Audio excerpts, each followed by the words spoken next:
예수님이 우리에게 행하신 일들이 어떠한가를 오늘 함께 말씀을 통해서 기억하고 또 우리도 주님의 길을 함께 나아갈 수 있는 그런 은혜의 예배가 되기를 원합니다. 우리 성경 말씀 같이 읽겠습니다. 누가복음 18장 31절에서 34절 말씀입니다. 여러분, 동행이라고 하는 단어를 한번 같이 묵상하기를 원합니다. 예수님께서는 이 예루살렘에 오실 때 제자들과 함께 동행을 하셨습니다. 그리고 또 우리들과 또 동행하시기를 원하십니다. 오늘 제가 한 사람을 소개할게요. 샤를루 푸코라는 사람이에요. 이분은 천주교 신부님이신데 프랑스 사람이고 굉장히 불우한 가정에서 자랐지만 프랑스 육군사관학교를 졸업하고 알제리에 가서 자기의 군인의 임무를 감당하면서 여러 사람 그 무슬림들을 보고 하나님을 알지 못하는 것에 대해서 이렇게 굉장히 복음을 전하고 싶은 마음이 있어서 다시 프랑스에 돌아와서 신부가 돼요. 그리고 다시 자기가 마음에 품었던 알제리에 돌아가서 생활을 하는데 그렇게 젊은 나이에 그 현지인의 총에 맞아서 죽게 돼요. 그런데 이분이 살아계실 때 여러 가지 저서를 썼고 또 여러 가지 아주 굉장히 우리들한테 마음에 감명을 주는 그런 말씀들을 많이 하셨는데 그분이 이 삶을 통해서 예수님과 동행하는 것을 참 어떻게 보여줄 건가를 자기 삶에서 이렇게 한순간순간마다 글을 남겨요. 그런데 오늘 제가 소개시켜드릴 그 글은 이렇게 그 책에 표현하고 있어요. 아버지, 이 몸을 당신께 바칩니다. 좋으실 대로 하십시오. 저를 어떻게 하시든지 감사할 뿐이고 저는 무엇에나 준비되어 있고 무엇이나 받아들이겠습니다. 아버지 뜻이 저와 모든 피조물에 이루어진다면 이 밖에 다른 아무것도 바라지 않습니다. 제 영혼을 당신의 손에 도로 드립니다. 당신을 사랑하옵기에 이 마음의 사랑을 다하여 하나님께 제 영혼을 바치옵니다. 당신은 제 아버지이기에 끝없이 믿으며 남김없이 이 몸을 드리고 당신 손에 맡기는 것이 어쩔 수 없는 저의 사랑입니다. 아마 예수님께서 겟세마네 동산에서 기도했던 내용 같아요. 그런데 이분이 굉장히 심각한 이야기를 하나 하셨어요. 하나님을 믿는 그리스도인들에게 가장 어려운 것이 있다면 무엇이겠냐 하고 질문을 해요. 여러분, 우리 다 하나님 믿고 예수님 믿지요. 그런데 우리들에게 가장 어려운 일이 무엇일까요? 이분이 그렇게 대답을 해줘요. 하나님을 믿는 그리스도인들에게 가장 어려운 것은 바로 하나님을 믿는 것이라. 이분이 그리스도와 동행하는 그런 이야기를 하면서 오늘 예루살렘에 올라가는 예수님을 제가 한번 묵상하는 거예요. 예수님께서 그 어려운 길을 걸으실 때 많은 제자들이 예수님을 환영을 하지만 반대로 많은 사람들이 예수님을 떠나갔습니다. 그래서 오늘 우리가 사순절을 기억하고자 하는 것들이 과연 예수님은 우리와 어떤 길을 원하시는가를 함께 묵상하기를 원합니다. 우리 사순절을 통해서 이제 오늘은 종료주일이고 이제 다음 주일은 부활주일이에요. 근데 부활주일이 매번 해년마다 날짜가 바뀌죠. 왜 그럴까요? 그냥 뭐 달력에서 날짜가 바뀌니까 바뀐다고 생각하시죠? 근데 그런 이유가 있어요. 유대인이 보는 달력하고 우리가 보는 달력이 약간 차이가 있습니다. 그런데 이 부활절을 맞는 날이 이렇게 돼 있어요. 부활절을 기점으로 시작하는 40일 전이 제의 수요일이에요. 그래서 3월 5일인가 3월 5일 날 그랬을까요? 그리고 3월 5일이 지나면서 춘분이 돼요. 춘분이 지나고 첫 번째 보름부터 시작해서 다음에 오는 주일날이 부활주일이 되는 거예요. 춘분을 기점으로 보름이 되고 난 다음에 첫 번째 주일날이 이제 부활주일을 하는 거예요. 그 날을 기준으로 해서 40일 전이 제의 수요일이라고 그러고, 여러분 많이 들어봤던 카니발이라는 그런 축제가 있죠. 그 축제가 이 40일 사순절을 참아내기 위해서 이 일주일 동안 축제 기간으로 맛있게 먹고 즐기는 그런 습관이 있었어요. 그런데 지금은 그게 어떤 놀이기구로 변하고 즐거움의 시간으로 변하는데 사실 사순절을 준비하는 그런 기간입니다.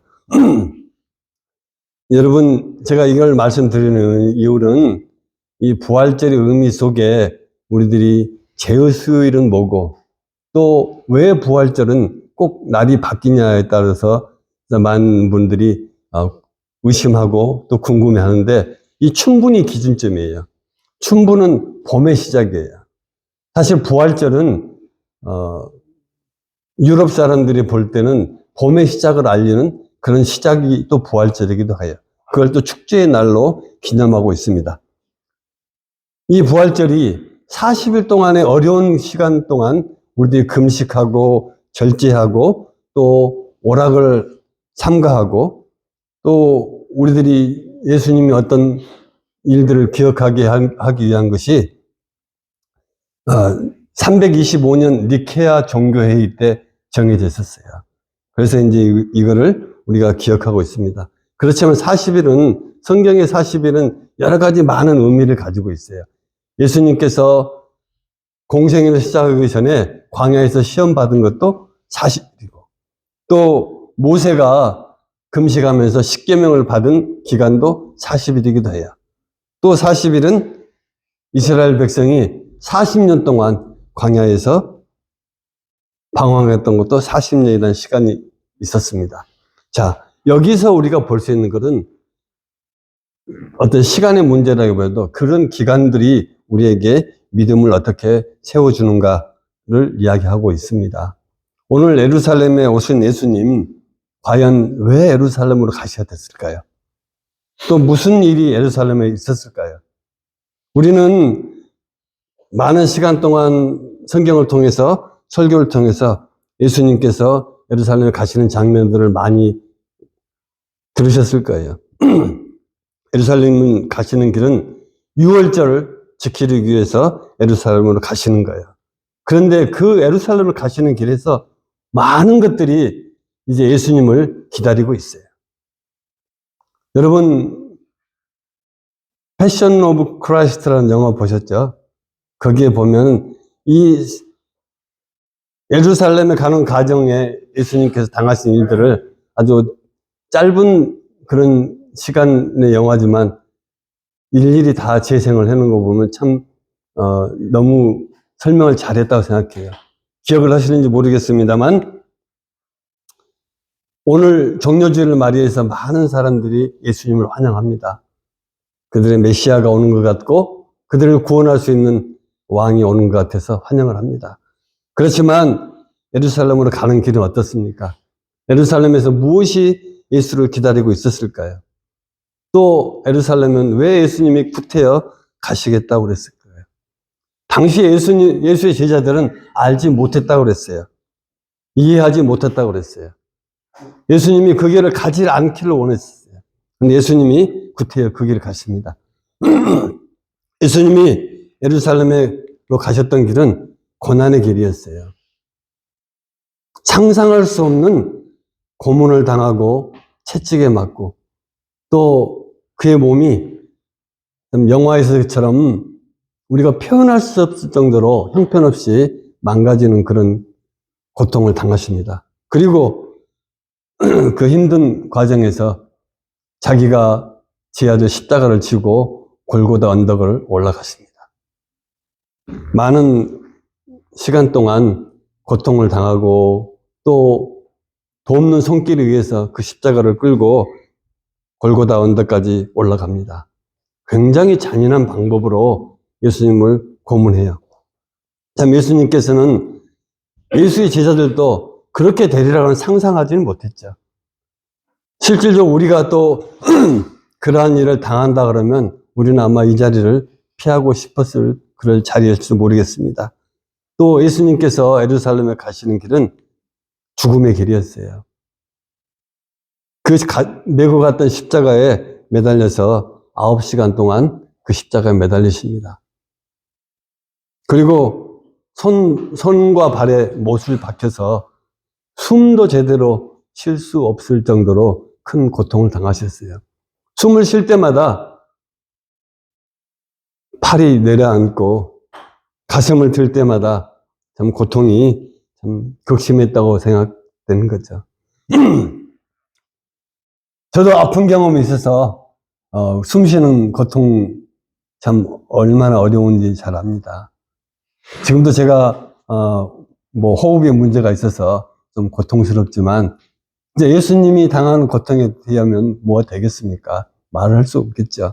그렇지만 십자가에 매달려서 숨 한 번 쉬기 어려운 과정에서 9시간을 버티다가 결국 돌아가셔요. 또 예수님께서 가셨던 길은 수치와 모욕의 길이었습니다. 로마 병사들이 누가 예수님의 옷을 나눠 가질까 제비를 뽑습니다. 그 예수님은 벌거벗겨 놓은 상태로 십자가에 매달려 계셨어요. 참 예수님께서는 그러한 일이 있을 걸 알고도 그 길을 구태연하게 가십니다.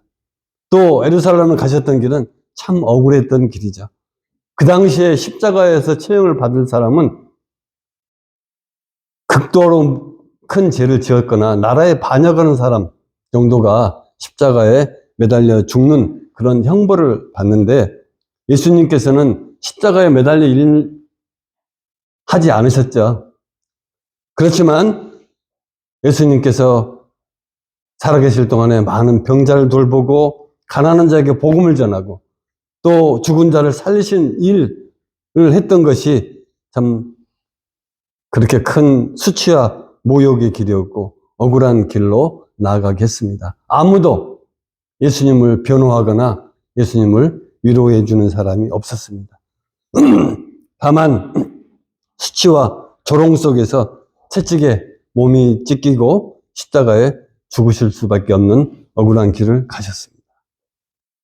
또 예수님께서 예루살렘에 가셨던 길은 배신의 길이었습니다. 3년 동안 동고동락하고 또 3년 동안 예수님께서 늘 사랑했던 제자들이 예수님을 배신합니다. 믿었던 제자, 돈꾀를 맡았던 제자에게 은 30에 팔리는 거예요. 그 당시에 은 30은 황소가 노예를 죽였을 때 주인이 배상했던 돈 정도밖에 안 됐어요. 예수님께서는 그 값이 없는 돈에 배신을 당해서 십자가에 매달리게 됩니다.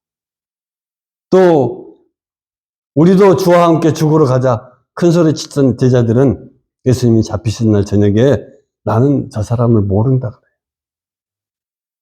또 잠자고 있다가 잡으러 오니까 그냥 이불을 벗어 던지고 도망간다고 했어. 도망가는 제자도 있었습니다. 이런 가슴 무너지는 배신의 현장 속에 예수님께서 잡히시고 십자가에 달리시게 됩니다.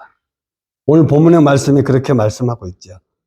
인자가 이방인에게 넘겨져 희롱을 당하고 능욕을 당하고 침뱉음을 당하겠으며 그들은 채찍질하고 나를 죽일 것이지만 예수님께서 3일 만에 살아나리라 이렇게 이야기하십니다.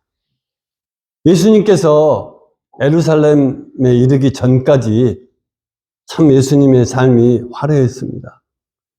물론 바리새인, 사두개인, 또 서기관들, 또 유대의 종교 지도자들한테, 권력자들한테 미움을 사긴 했어요. 그렇지만 늘 많은 사람이 예수님 주위에 있었습니다. 얼마나 많은 사람들이 모였으면 예수님이 지나갈 수 없을 정도로 많은 사람이 모였고 그 움직이지 못하는 상황에서 예수님 옷이라도 한번 잡아볼까 예수님 손이라도 한번 만져볼까?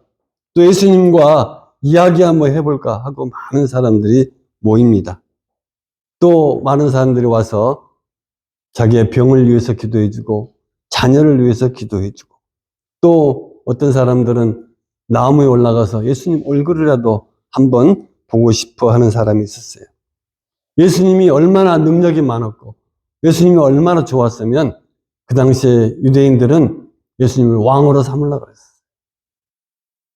그렇지만 예수님은 이러한 것들을 다 뒤로 물리시고 배신당하고 또 억울한 일을 만나고 수치를 당하고 조롱을 당하고 또 고난과 죽음이 자기 눈앞에 있음을 알고도 그 길을 가십니다. 선지자의 말씀대로 모든 것이 인자에게 돌아올 것이다. 응하리라 이렇게 말씀하셨습니다. 예수님이 왜 그 길을 가셔야 됐을까요? 우리를 구원하시겠다고 약속하셨던 하나님이기 때문에 가셔야 됐을까요? 그 길이 우리를 살리는 길이었고 그 길이 여러분이 살아나는 길이고 제가 살아나는 길이고 또 우리의 많은 믿음의 후진들이 살아날 수 있는 길이었기 때문에 가신 것입니다. 예수님은 하나님이기 때문에 당연히 그 일을 해야 된다고 생각하는 우리들이 부족하죠. 그렇지만 예수님은 이날만큼은 인간의 모습으로 인간의 고통을 겪으시고 인간의 감정으로 하루를 맞이하셨습니다. 예수님의 고뇌가 얼마나 컸으면 잡히시기 전에 겟세마네 동산에서 그렇게 기도하죠. 우리 잘 알죠. 아버지, 모든 것이 아버지 뜻이지만 이 잔을 내게서 옮겨 주시옵소서. 그렇지만 나의 원대로 하지 마시고 아버지 원대로 하십시오. 하고 3번씩 기도하고 우리 성경의 표현은 이 땀이 핏방울같이 흘렸다고 합니다. 얼마나 간절했으면 얼마나 절실했으면 예수님이 그렇게 기도하셨을까요? 우리는 그냥 절기니까 또 어떤 주일이니까 또 예수님께서 우리에게 베푸신 은혜고 사랑이니까 그냥 쉽게 지나갈 수 있을지 모르겠습니다만 진짜 이날은 저와 여러분에게 예수님이 어떠한 느낌, 감정으로 있었는가를 여러분도 한번 느껴보시는 그런 시간이 되면 좋겠어요. 우리가 육신으로 어떻게 느낄 수 있겠습니까? 사실 우리는 조금 가시라도 손에 찔리고 조그만 아픔이 있을 때는 참 고통스럽다고 또 아프다고 외쳤지만 예수님 같이 그런 큰 고통과 고난을 당한 우리는 어떻게 그 예수님의 아픔을 이해할 수 있겠습니까? 이해하지 못하면서도 예수님을 믿는다고 그래요. 근데 그 예수님이 그 길을 혼자 가지 않으셨어요. 오늘 첫 번째 본문 말씀에서 예수님께서 12제자를 데리시고 이르시되 보라 우리가 예루살렘으로 올라가자 그러시는 거예요. 예수님께서는 제자들과 함께 예루살렘으로 올라가셨습니다. 예수님은 제자들에게도 함께 그 길을 가기를 원하세요. 예수님은 저희와 여러분에게도 이 길을 함께 가기를 원하셨어요.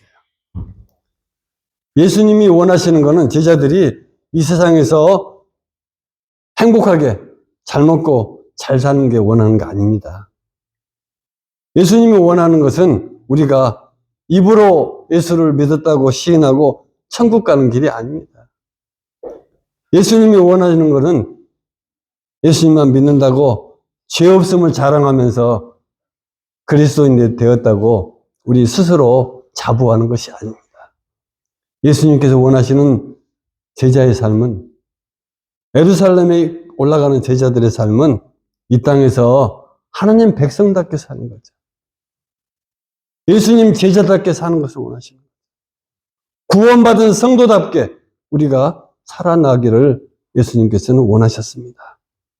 그러게 성경은 이렇게 말씀하고 있어요. 복음과 함께 고난을 받으라. 또 나와 함께 고난을 받으라. 내 십자가를 지고 나를 따르라. 우리가 제자답게 살려고 하면 고난이 있고 제약이 있고 아픔이 있다고 생각합니다. 아닙니다. 오늘 본문의 33절 말씀이 그렇게 이야기해요. 고난 후에 살아나리라.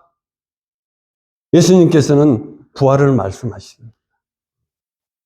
우리는 이제 예수님의 이런 고난 뒤에 부활하신 모습을 보고 우리도 함께 부활에 참여하는 큰 영광과 기쁨을 누릴 수 있습니다.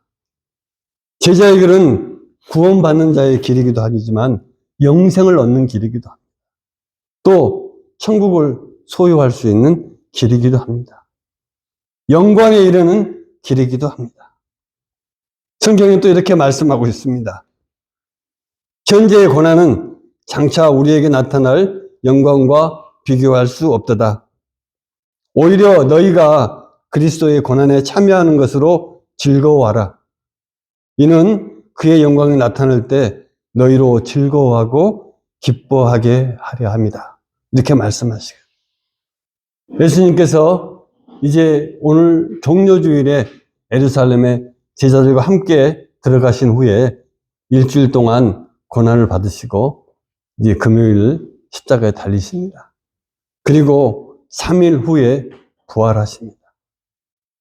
이제 고난주간도 끝나고 영광과 기쁨이 있는 부활의 날을 저와 여러분들에게 허락하신 줄 믿습니다. 모든 믿음의 사람들에게 기쁨과 영광이 있는 날을 허락하실 것을 우리는 기대하고 있습니다.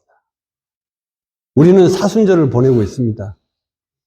이제 사순절에 예루살렘에 올라가시는데 예루살렘에 올라가는 길은 참 극한 고난의 길이고 수치와 모욕의 길이고 배신이 있었던 길이고 무엇보다도 죽음에 이를 수밖에 없는 길임에도 불구하고 기꺼이 예루살렘에 올라가셨던 이유는 바로 여러분을 위해서 올라가셨던 길입니다. 우리를 구속하시고 또 우리를 구원하시고 우리에게 영원한 생명을 주시기 위함이었습니다. 자, 우리는 이렇게 잘 알고 있습니다. 그런데 이 제자들이 이게 맡겨진 이 사명은 무엇입니까? 우리는 구원을 약속한 길, 영생을 약속한 길, 영원한 생명이 있는 예루살렘 길을 예수님께서 오늘도 저와 여러분에게 함께 가자고 하십니다. 여러분, 그 길을 함께 가시겠습니까? 예수님이 받은 고난도, 예수님이 가졌던 아픔도, 예수님이 가졌던 배반도, 예수님이 가졌던 그 모욕과 수치도 여러분이 함께 당하기를 원하십니까? 예수님께서 그 길을 우리에게 허락하실 때 우리가 무엇을 주저하고 무엇을 망설이시겠습니까? 제자들이 그 길을 원치 않아서 예수를 모른다고 부인합니다. 그리고 제자들은 다시 자기의 길을 갑니다. 예수의 제자들은 설마 예수가 살아나리라 생각하지 않았어요. 여러분, 이 고난이 지나면 예수님이 살아나십니다. 여러분이 어려운 과정을 지나서 참 믿음 생활이 힘들다, 어렵다, 아직도 고난이다, 무엇이 나에게 두려움이 있는가 염려할 때마다 주님은 우리에게 말씀하십니다. 3일 만에 다시 살아나리라. 여러분 믿음이 살아나길 원합니다. 여러분의 여러 가지 일들, 여러 가지 상황들, 나의 문제 속에서 여러분이 회복되기를 원합니다. 여러분이 갖고 있는 모든 염려와 근심 속에서도 주님이 다시 한번 여러분의 삶 속에 역사하셔서 주님과 함께 예루살렘 길로 나아갈 때 주님께서는 여러분에게 더 큰 축복의 길로 인도할 줄 믿습니다. 생명의 길이 있기에 우리에게 구원과 영생의 길이 있기에 우리는 주님과 함께 예루살렘으로 올라가시기를 주님의 이름으로 축원합니다. 두려움 없이 나아가는 제자들 또 믿음의 성도들, 우리 교회가 되기를 주님의 이름으로 축원합니다. 기도하겠습니다.